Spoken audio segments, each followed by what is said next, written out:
Bom dia aos irmãos lá atrás que não estavam a ouvir. Pedimos desculpa aqui pelos problemas que tem havido aqui com a tecnologia. Estava a contar aqui aos irmãos que há vários anos eu estava num grupo de jovens nas Honduras e em determinado momento uma das jovens que estava ali no grupo interrompeu e disse: nestas últimas frases que falaste, ela disse para mim, fizeste igual a teu irmão. Eu tenho um irmão 9 anos mais velho que eu. E aquilo me fez pensar, não é? Como às vezes facilmente podemos conhecer uma outra pessoa através de outra. Acredito que isto também, em boa medida, aplica-se muito, por exemplo, quando nós conhecemos uma pessoa, indiretamente, às vezes em mais ou menos medida, conhecemos também a seus pais. Até a própria conversão, às vezes temos pais não conversos, mas às vezes também em coisas do jeito que somos, da forma como nos expressamos, inclusive das palavras, das piadas, da forma como encaramos certas situações, transmitimos um pouco também do caráter dos nossos pais. E quando nós vamos à palavra, pois não é muito diferente, muitas vezes, em relação a Deus. O que eu quero dizer com isto? Muitas vezes nós também conhecemos melhor a Deus, conhecendo pessoas que são de Deus, pessoas que o seguem, que o amam, que o obedecem. Então, muitas vezes também conhecemos a Deus desta forma. Por causa disso, é que algumas personagens na Bíblia têm um destaque, porque de facto mostram o caráter de Deus, vivendo também a palavra de Deus. Claramente, o ponto de clímax, o ponto de maior importância neste aspecto é o nosso Senhor Jesus Cristo, como também já cantamos aqui, é o próprio Deus feito homem. Contudo, eu gostaria de ir um pouco para trás e ver um homem que a palavra nos diz que tinha um coração como o coração de Deus. Os irmãos sabem quem é? É Davi, muito bem. Então vamos ir a um episódio da vida de Davi. E vamos ir ao capítulo 19 de 2 de Samuel. 2 de Samuel, capítulo 19.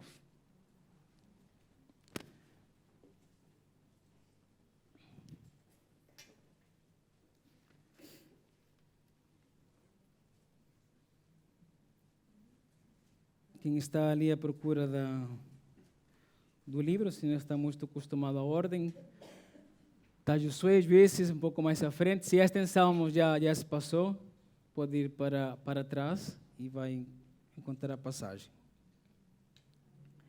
Segundo livro de Samuel, capítulo 19.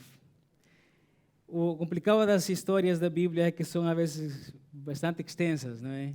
E, às vezes, cortar muito também, cortamos um pouco a essência. Então, eu tentei escolher aqui uma porção de uma história, e a gente já vai entender melhor, para não ficar muito extensa, apesar de que isso também igual ficou com alguns versículos. Então vou pedir paciência aos irmãos para lermos devagar e podermos ir também orando e entendendo a passagem. Eu vou ler do versículo 11 ao versículo 30.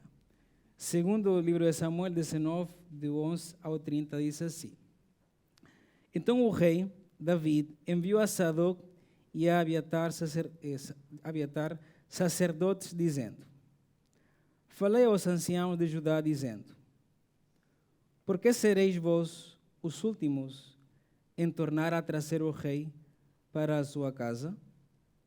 Porque as palavras de todo Israel chegaram ao rei até a sua casa. Vós sois meus irmãos, meus ossos, e minha carne sois vós. Por que, pois, sereis os últimos em tornar a trazer o rei? E à massa direis: Porventura não és tu meu osso e minha carne? Assim me faça Deus, e outro tanto, se não fores chefe do arraial diante de mim para sempre, em lugar de Joabe. Assim, moveu o coração de todos os homens de Judá, como o de um só homem, e enviaram ao rei, dizendo: Volta tu com todos os teus servos. Então o rei voltou e chegou até o Jordão, e Judá veio a Gilgal para ir encontrar-se com o rei, à outra banda do Jordão. E apressou-se Simei, filho de Gera, filho de Gemini, que era de Baurim, e desceu com os homens de Judá a encontrar-se com o rei Davi. E com ele 1000 varões de Benjamim, como também Ziba, servo da casa de Saul, e seus 15 filhos, e seus 20 servos com ele, e prontamente passaram o Jordão adiante do rei. E passando a barca, para fazer passar a casa do rei, e para fazer o que bem parecesse aos seus olhos, então Simei, filho de Gera, se prostrou diante do rei, passando ele o Jordão. E disse ao rei: não me impute, meu senhor, a minha culpa, e não te lembres do que tão perversamente fez teu servo, no dia em que o rei, meu senhor, saiu de Jerusalém. Não conserve o rei isso no coração, porque o teu servo de veras confessa que eu pequei, pois és que eu sou o primeiro que de toda a casa de José descia a encontrar-me com o rei, meu senhor. Então respondeu Abissai, filho de Seruia, e disse: não morreria, pois, Simei por isto, havendo amaldiçoado ao ungido do Senhor? Porém Davi disse: que tenho eu convosco, filho de Seruia, para que hoje me sejais adversários? Morreria alguém hoje em Israel? Porque porventura não sei que hoje foi feito rei sobre Israel? E diz o rei a Simei: não morrerás. E o rei o jurou. Também Mefibosete, filho de Saul, desceu a encontrar-se com o rei, e não tinha lavado os pés, nem tinha feito a barba, nem tinha lavado os seus vestidos, desde o dia em que o rei tinha saído até o dia em que voltou em paz. E sucedeu que, vindo ele a Jerusalém a encontrar-se com o rei, disse-lhe o rei: por que não foste comigo, Mefibosete? E disse ele: ó rei, meu senhor, o meu servo me enganou, porque o teu servo dizia: albardarei um jumento e nele montarei, e irei com o rei, pois o teu servo é coxo. Demais disto, falsamente acusou o teu servo diante do rei, meu senhor. Porém, o rei, meu senhor, é como um anjo de Deus. Faze, pois, o que parecer bem aos teus olhos. Porque toda a casa do meu pai não era senão de homens dignos de morte, diante do rei, meu senhor. E contudo, puseste o teu servo entre os que comem a tua mesa. E que mais direito tenho eu de clamar ao rei? E disse-lhe o rei: por que ainda falas mais dos teus negócios? Já disse eu, tu e Ziba, reparti as terras. E disse Mefibosete ao rei: tome ele também tudo, pois já veio o rei, meu senhor, em paz à sua casa. Vamos parar por aí. Este livro, este segundo livro de Samuel, forma parte, de forma literária e também em termos de conhecimento de Deus, uma unidade com o primeiro livro de Samuel, onde já nos é dito desde o início que Davi tinha um coração como o coração de Deus. Isto não significa, irmãos, que tudo o que Davi fazia era correto perante Deus. Não significa isso. Mas, por outro lado, podemos encontrar, então, certos episódios, certos momentos na vida do rei Davi, que nos mostram, de facto, como o coração de Deus é, como Deus agiria se fosse aquele homem. Este é um dos episódios que, segundo nós lemos na passagem em todo o livro de Samuel, é um dos episódios onde Davi mostra uma grande misericórdia, um grande amor, um grande perdão pelos outros. E para dar um contexto aqui desta história, o que está a acontecer é o seguinte: pouco tempo antes deste episódio, um dos filhos de Davi, Absalão, tinha se rebelado e tinha feito um golpe de estado a seu pai. Absalão levou muitos homens, alguns nem sabiam que iam fazer isso, para outra cidade, para Hebrom, e, de repente, arrebataram o reino a Davi. Davi, nessa altura, queria poupar a vida do povo e não queria fazer uma grande guerra na cidade. Então, escolhe parte do povo para saírem, para fugirem da vida da perseguição de Absalão e livrar uma guerra na parte de fora. Nessa guerra, um dos generais de Davi mata ao filho de Davi, Absalão, e por causa disso o reino volta a Davi. Tempo depois disto, Davi fica triste, não é? Fica praticamente sozinho, depressivo, porque por um lado teve um golpe de Estado, mas por outro lado um dos seus filhos tinha morto. Apesar de que ele indicasse que não deviam tê-lo matado, os seus generais eram um pouco sanguinários às vezes e ignoraram essa ordem. E a partir de ali, Joab, um dos generais, fala com Davi e diz: tu não podes estar assim, tens que estar feliz porque as pessoas deram a vida por ti e tens que voltar a teu ofício de rei, tens que voltar à cidade.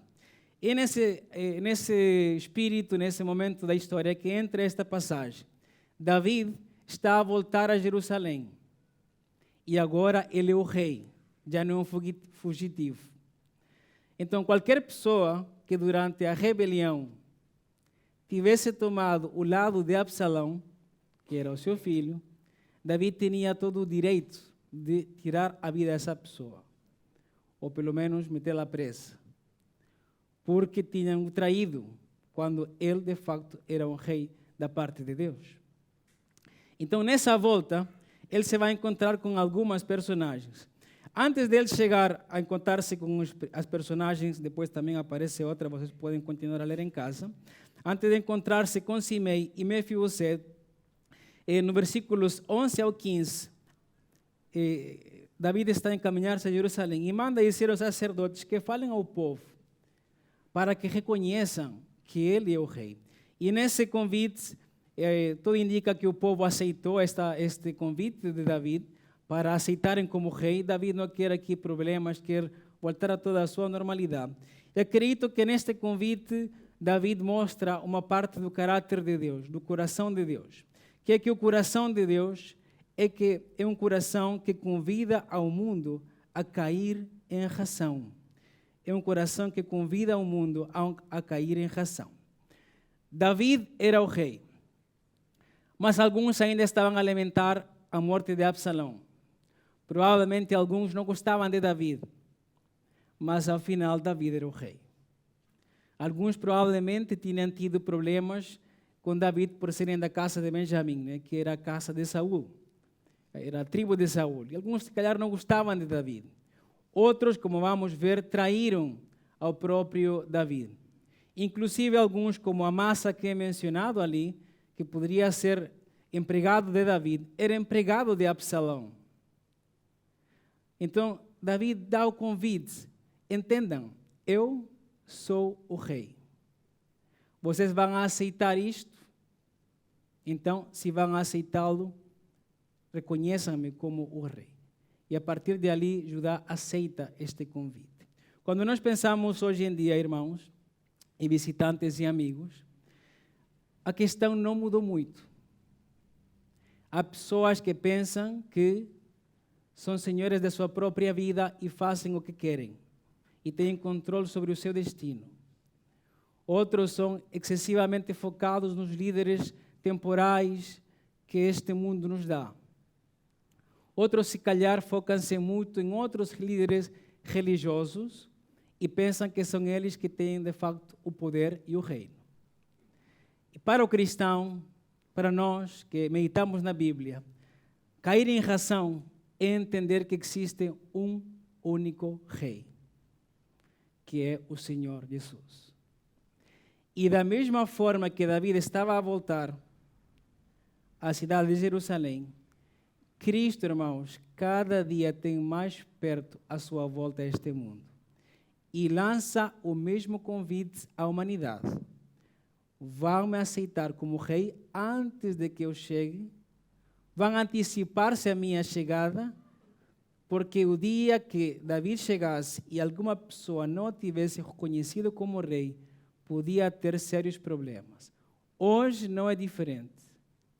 Se nós não reconhecemos a Cristo como Senhor, se não caímos em razão de que Ele é o Rei, não importa quem está a governar neste mundo, não importa em que país vivemos, Ele é o Rei, depois poderá ser demasiado tarde.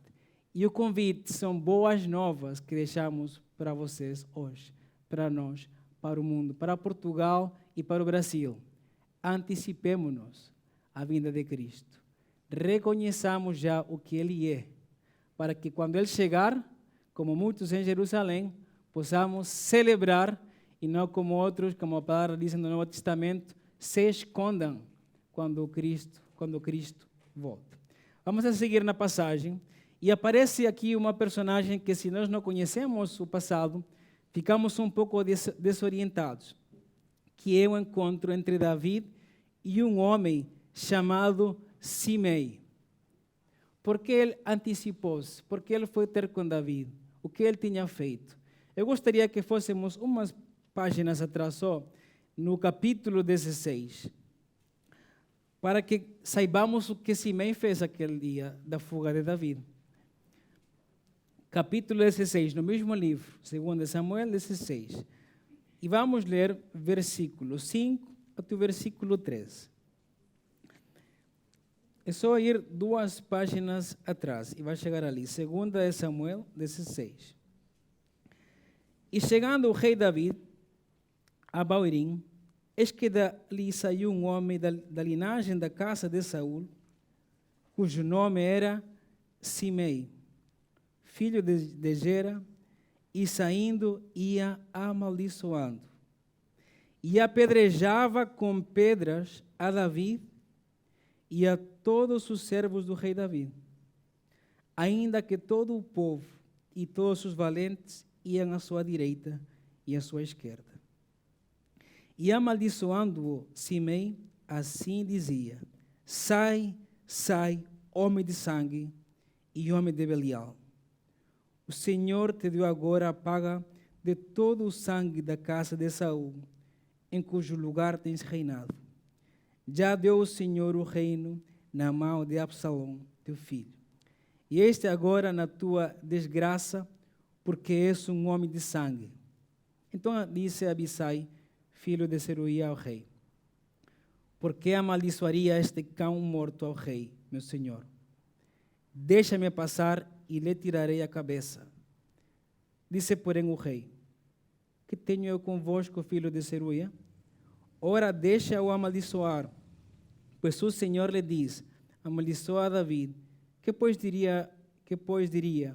Porque assim fizeste.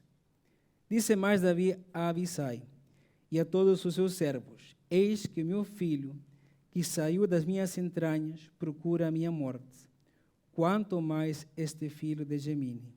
Deixai-o que amaldiçoe, porque o Senhor lhe diz: porventura o Senhor olhará para a minha miséria, e o Senhor me pagará com bem a sua maldição deste dia.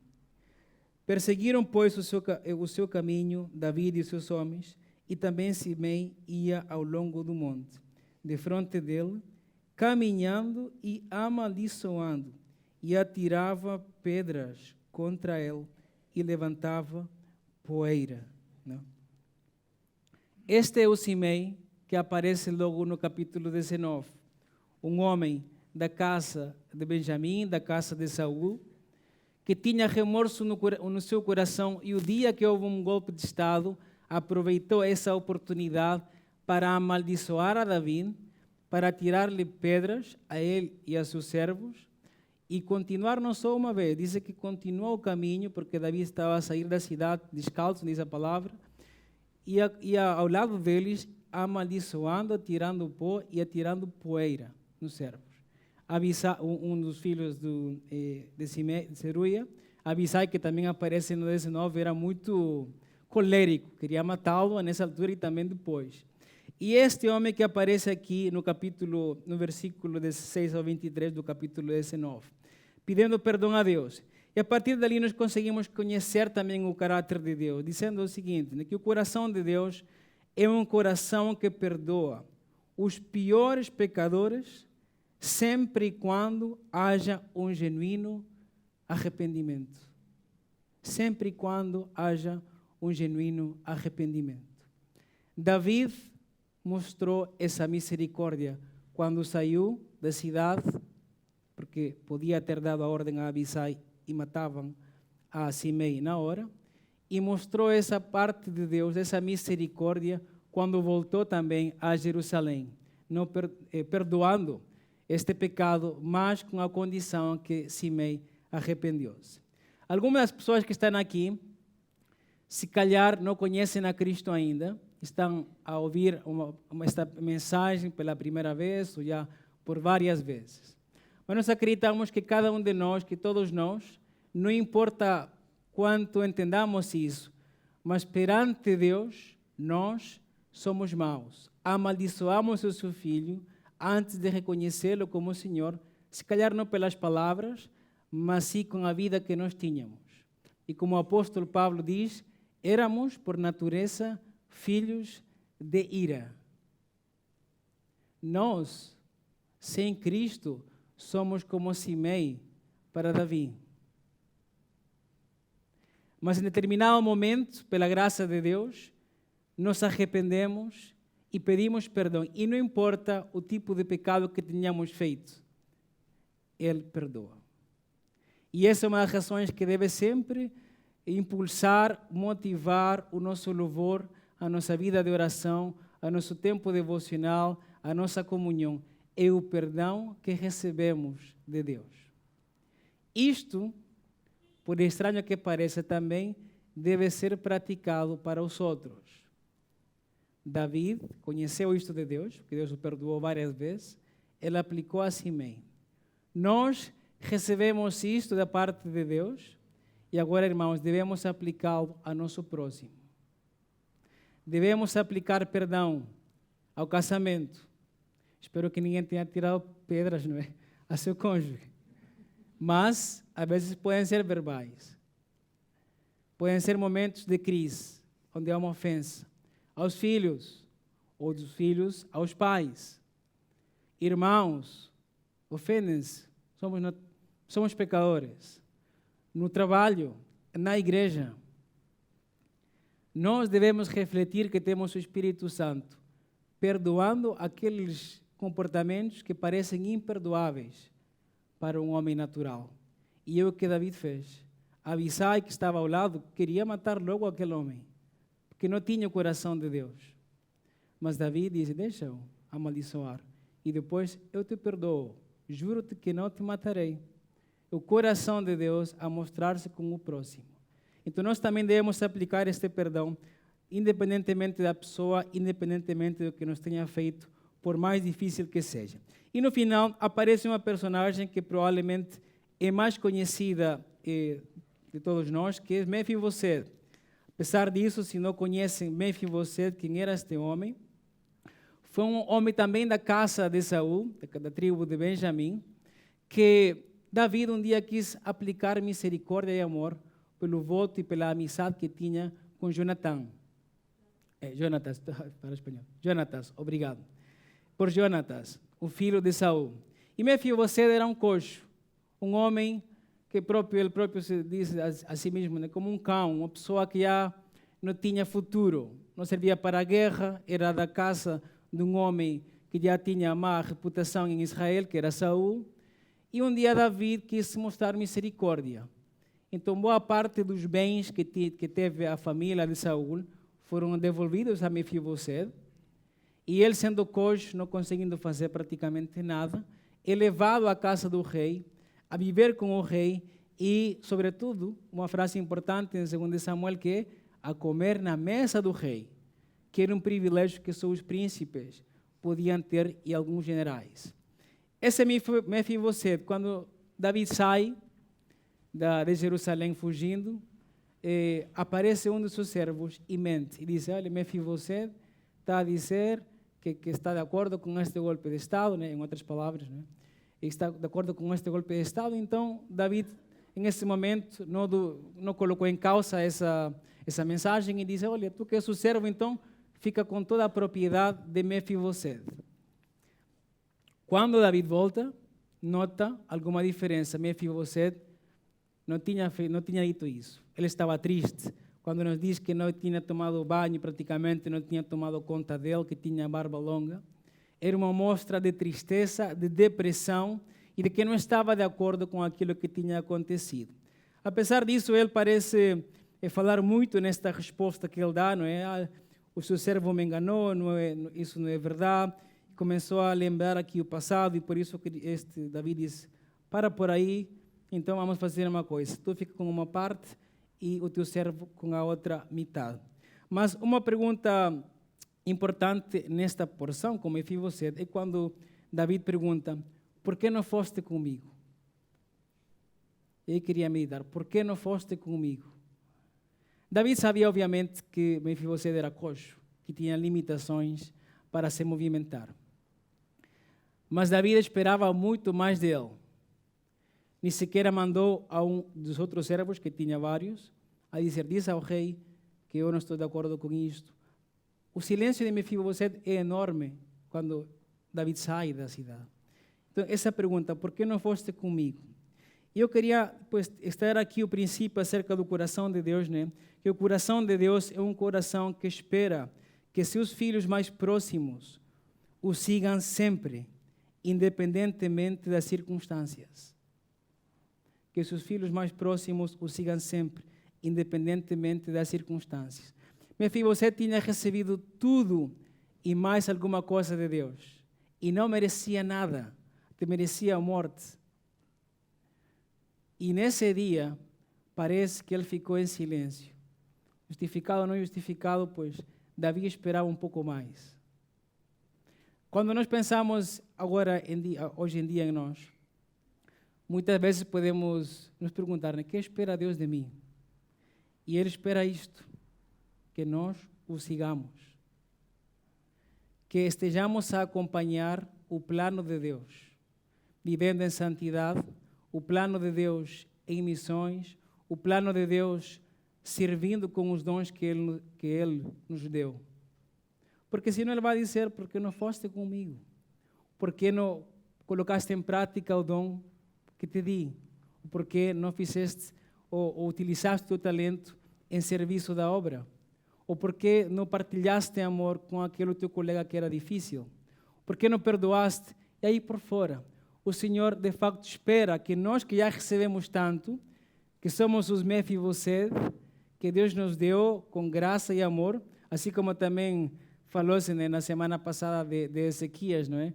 Que recebeu muito, mas não correspondeu a essa beneficência. Deus também espera algo de nós e não ficarmos a dar desculpas. Quer que nós nos mexamos, que demos um passo para a frente, aquilo que devolvamos um pouco daquilo que Ele nos deu. Esta é a passagem, irmãos, uma passagem rica que eu convido aos irmãos para lerem o capítulo inteiro. É muito extensa, queria muito, né, e todos nós meditarmos mais, mas deixo o convite para que leia com cuidado e medite como o coração de Davi nesse momento de crise, um momento que poderia ser de vingança, ele aplica muito o perdão e a misericórdia de Deus. Irmãos, Cristo voltará. O Rei está a voltar. Cada vez mais perto. Não é Jerusalém, mas sim deste mundo. E todo olho o verá. E cada um de nós, diz a palavra, dará conta pelo que fez. Antecipemo-nos. Caiamos em razão. Entendamos que Ele é o Rei. E que possamos dar a nossa vida sem medida a Ele e sirvamos para a eternidade. Vamos orar. Obrigado, Senhor, pela Tua palavra. Obrigado porque colocaste homens como Davi, que tinham o Teu coração e que em momentos podemos ver e analisar como agiam em determinadas situações para conhecer-te também a Ti, Senhor, de forma indireta nestas histórias. Obrigado, Senhor, pelo Teu perdão, pela Tua misericórdia. Obrigado pelo Teu Filho, Cristo Jesus, que está a voltar, que nós esperamos com alegria essa volta. Senhor, dá-lhe mais uma oportunidade a este mundo para arrependimento. Uma oportunidade mais aos portugueses, aos brasileiros, às pessoas de Angola, Guiné, que estão aqui também em Portugal, para reconhecerem a Teu Filho como o Rei e Senhor deste mundo. porque essa hora um dia chegará. Mas nós não queremos fugir, queremos anteciparmos-nos à volta de Cristo, reconhecendo-o como o Salvador da nossa vida. Obrigado, Pai, te agradecemos por isto. Salva mais pessoas e que, como tu nos mostras na tua palavra, que possamos devolver do que tu tanto nos deste. Obrigado, Senhor. Em nome do teu Filho. Amém.